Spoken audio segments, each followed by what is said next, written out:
කොමුණත් පොලිස්පතිවරයාට ලැබුණු ඔත්තුව වැඩ කරලා නෑ වගේ අවසානයේදී මෙන්න මේක තමයි වෙලා තියෙන්නේ. රොහාන් ඕලුගල පාතාලයෙන් මුදල් ලබාගෙන බෙලරුස්, කාම්බෝජ්‍ය සහ මලයාසියාව යන රටවල් වලට ගොස් ඇති බවයි. ගම්පහ බබා, නුගේගොඩ බබි මේ වගේ කට්ටියක් හිටියා. ඉතින් මේ බබාලයි බබීලයි යම් විදිහකින් රුපියල් ලක්ෂ ගණනක කෝටි ගණනක ලංසු දැබීමක් සිදු කරලා තිබුණා. රොහන් ඕලුගල මහතාට ඝාතනයට ලක් කරන්න, රොහන් ඕලුගලට තර්ජනය කරන්න, රොහන් ඕලුගලගේ කීර්තිනාමයට හානි කරන්න බොහෝ පිරිසක් ක්‍රියා කරමින් ඉන්නවා. ඔබ දන්නවා මේ පහුගිය කාලයේ පුරාවටම ඔය පාතාල මර්ධන කටයුතු ගැන කතා කරනකොට විශේෂයෙන්ම අපි දන්නවා කෙහෙල්බද්දර පත්මේ ගණේමුල සංජීව ඝාතනය සම්බන්ධයෙන් අත්‍යවශ්‍යව සිටි රතු වරෙන්තු නිකුත් කර තිබූ සැකකරු අත්අඩංගුවට ගැනීම, ඊළඟට ඉෂාරා සෙව්වන්දි මේ ඝාතනය සම්බන්ධයෙන් ආධාර අනුබල දීමේ මහ මුලකාරණි විදිහට හඳුනාගත් ඉෂාරා සෙව්වන්දි නේපාල රාජ්‍යයේ සිට අත්අඩංගුවට ගැනීම, මේ සියල්ල පිටුපස හිටපු නිහඬ වැඩකරු වුණේ රොහාන් ඕලුගල සහකාර පොලිස් අධිකාරිවරයා. රොහන් ඕලුගල මහත්මයා දැන් ඉන්නේ වලාන දූෂණ මර්ධන ප්‍රහාරක බලකායේ ප්‍රධානියා විදිහට. ඉතින් පහුගිය කාලේ ඔය පාතාල මැරවරයන් විසින් සාක්ෂිකරුවන් වසන් කරන්න සිදු කරපු අමානුෂික ඝාතන සම්බන්ධ තොරතුරු බොහොමයක් වලාන දූෂණ මර්ධන ඒකකයට පත් වූ වාහම සොයන්න රොහන් ඕලුගල මහතා කටයුතු කරලා තිබුණා. ඒ සම්බන්ධ තොරතුරු ඔහු අනාවරණය කරගෙන ඒ සම්බන්ධයෙන් විමර්ශන ආරම්භ කරලා සැකකරුවන් අත්අඩංගුවට ගන්න ඔහු ක්‍රියා කරලා තිබුණා. පහුගිය දවසක රොහන් ඕලුගල ගැන විශේෂයෙන්ම කියවෙන්නේ හිටපු අමාත්‍යවරයෙක් වන ජොන්ස්ටන් ප්‍රනාන්දුට අයත් කොළඹ කොම්පඤ්ඤ වීදිය යූනියන් ප්‍රදේශයේ පිහිටි සුපිරි හෝටලයකට රොහන් ඕලුගල ඇතුළු වලාන දූෂණ මර්ධන ප්‍රහාරක බලකායේ නිලධාරීන් විශාල ප්‍රමාණයක් එනවා. ඒ විශේෂ සෝදිසියක් සඳහා. ඉතින් ප්‍රහාරක බලකායේ නිලධාරීන් අති විශාල ප්‍රමාණයක් මේ ස්ථානයට ඇවිල්ලා සෝදිසිය සිදු කරලා තිබුණා. කියන විදිහට නම් 50කට ආසන්න සංඛ්‍යාවක් මේ සෝදිසිය සඳහා එකතු වෙලා තිනවා. වලාන දූෂණ මර්ධන ප්‍රහාරක බලකායේ විවිධ තරාතිරමේ නිලධාරීන් 50කට ආසන්න සංඛ්‍යාවක් මේ සෝදිසි මෙහෙයුම් සඳහා සහභාගී කරවාගෙන උදෑසන 10 පමණ සිට සවස් 2 පමණ දක්වා හෝටලයේ පූර්ණ සෝදිසියකට ලක් කළ බව පොලිස් ආරංචි මාර්ග තොරතුරු අනාවරණය කළා. කිසිදු අවි ආයුධයක් මෙම හෝටලින් සොයා ගැනීමට නොහැකි වූ බවත් එම පොලිස් ආරංචි මාර්ග වැඩි දුරටත් සඳහන් කරනවා. ඒ කියන්නේ අතරම හිටපු ඇමතිවරයාටත් සුපිරි හෝටලේ අවි ආයුධ තොගයක් සංගවා ඇති බවට යම් තොරතුරක් ලැබෙනවා. මේ පොලිස්පති නීතිඥ ප්‍රියන්ත වීරසූරිය මහතාට තමයි මේ තොරතුර ලැබෙන්නේ. එංග අනතුරුව තමයි මේ සම්බන්ධයෙන් පානදුර බලාන දූෂණ මර්ධන ප්‍රහාරක බලකාය වෙත දැනුම් දීමක් සිදු කරන්නේ. රොහන් ඕලුගල මහතාට දැනුම් දීමක් සිදු කරන්නේ. ඒ අවස්ථාවේ තමයි කොටු මහේස්ත්‍රාත් අධිකරණයෙන් සෝදිසි වරෙන්තුවක් ලබාගෙන මේ මහල් 5කින් සමන්විත සුපිරි හෝටලයේ විශේෂ සෝදිසි කිරීමකට ලක්වුණු බව පොලිස් ආරංචි මාර්ග තහවුරු කළේ. කිසිදු අවි ආයුධයක් සොයා ගැනීමට නොහැකි වූ නිසා එම සෝදිසි මෙහෙයුම සවස් 2ට පමණ නතර කර දැමූ බවටත් තොරතුරු අනාවරණය වනවා. මේ සෝදිසි මෙහෙයුම සිදු කරන අවස්ථාවේ නීතිඥවරු 5 දෙනෙකු සහ නීතිඥවරයෙක් එම අවස්ථාවේ හිටපු අමාත්‍යවරයා වෙනුවෙන් එම හෝටලයට පැමිණ සිටි බවත් පොලිසිය සඳහන් කළා.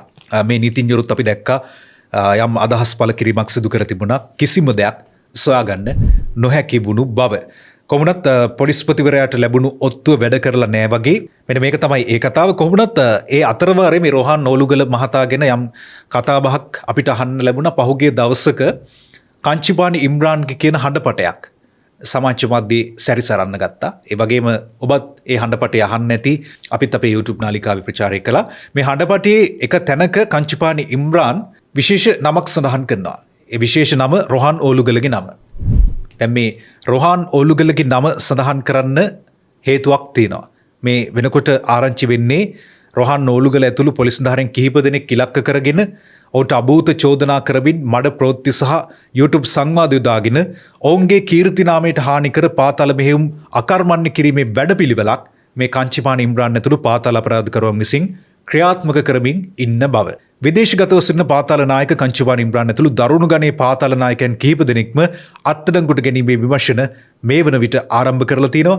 මෙන්න මේ කියන විමර්ශන අකර්මණ්‍ය කරන්න, මේ විමර්ශන කඩාකප්පල් කරන්න, මේ විමර්ශන නොමග යවන්න තමයි කංචිපානි ඉම්රාන් ඇතුළු මේ පිරිස මේ දේවල් සිදු කරන බව දිවයින පුවත්පත වාර්තා කර තිබෙන්නේ.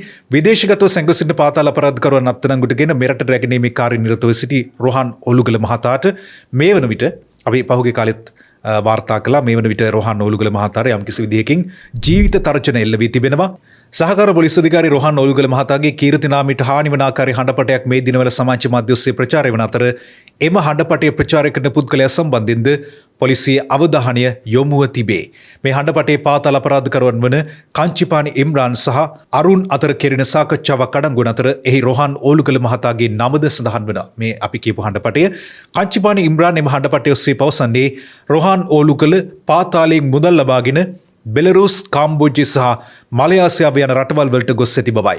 එහෙත් රොහාන් ඕලුගල මහතා කිසිම අවස්ථාවක මෙම රටවල් වලට ගොස් නැති බව මේ වන විට පොලිසිය ඇතුළෙන් අනාවරණය වෙලා තියෙනවා. මේ හඬපටේ තනිකරම ඕලුගල මහතාගේ කීර්ති නාමයට හානි කර උසස් නිලධාරීන්ගේ දෝෂ දර්ශනයට ලක් කිරීමේ අරමුණින් ප්‍රචාර කරන එකක් බව හෙළිවනවා. පසුගියදා ලෝක තරුණ දින වෙනුවෙන් පැවැති වැඩසටහනකදී මහජන ආරක්ෂක නියෝජ්‍ය ඇමති සුනිල් වටගල මහතා රැස්ව සිටි පිරිස අමතමින් කියා සිටියේ ඉස්සර හිටපු පොලිස් ධාරීන් රතු වරින්තු අරගෙන රටවලට ගිහින් පාතාල අපරාධකාරයෝ අරගෙන එන්නේ නැතිව ඒ රතු වරින්තුවම අරගෙන ආපහු එන බවයි. ඒත් රොහාන් ඕලුගල රතු වරින්තු අරන් ගිහින් පාතාල අපරාධකාරයෝ රොත්ත පිටින් කුදලාගෙන එනවා යයිද වටගල මහතා එදී සඳහන් කළා. මේ කාරණාව ඇත්තක්. මොකද රොහාන් ඕලුගලටත් ඔය විදේශගතව හිටපු නේපාලී සංඝව හිටපු ඉෂාරා සෙව්වන්දි අත්අඩංගුවට ගන්න ගියාට පස්සේ උතන හිටියන්නේ තවත් සමාජිකයෝ ගම්පහ බබා නුගේගොඩ බබි මේ වගේ කට්ටියක් හිටියා.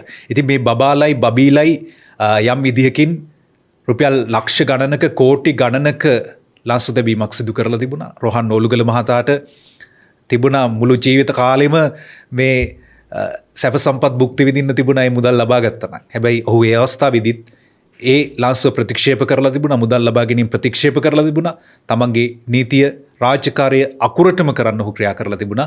ඒ නිසා වෙන්නේ නැති ඔහු සම්බන්ධයෙන් මේ දෝෂාරෝපණ මේ කියන මඩ ප්‍රචාර මේ කියන විවේචන එල්ලවීමින් පවතින්නේ.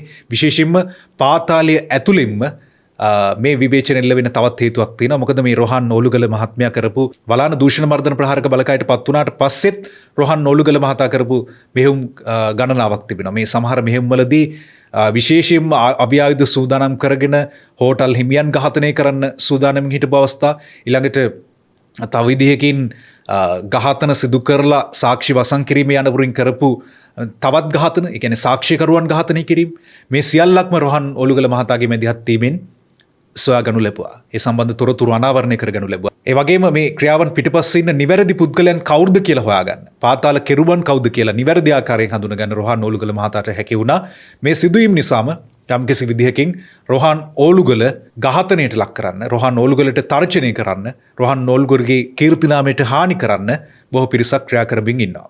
පාතාලය ඇතුළතම නෙවෙයි, පාතාලයට එළියෙන් විශේෂයෙන්ම විමර්ශකයින් පවා මේ විමර්ශනවල යෙදෙන පාතාලයට ඔත්තු දෙන නිලධාරීන් පවා රොහාන් ඕලුගල ඇතුළු මේ විමර්ශන නිලධාරීන්ගේ ක්‍රියාවන් අකර්මණ්‍ය කිරීම, කඩාකප්පල් කිරීමේ අරමුණින් නම් ක්‍රියාවන් සිදු කරමින් ඉන්න බව තමයි දැනගන්න ලැබෙන්නේ.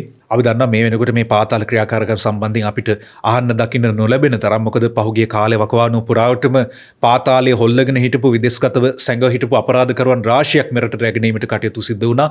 මේ මැද පෙරදිග යුදමය තත්ත්වයක් එක්ක ඩුබයි රටේ හිටපු ඊළඟට විවිධ රටවල සැඟව සිටිමින් පාතාල අපරාධවල නිරත වුණු පිරිස් අත්අඩංගුවටගෙන මෙරටට පිටුවහල් කිරීම සිදු වුණා.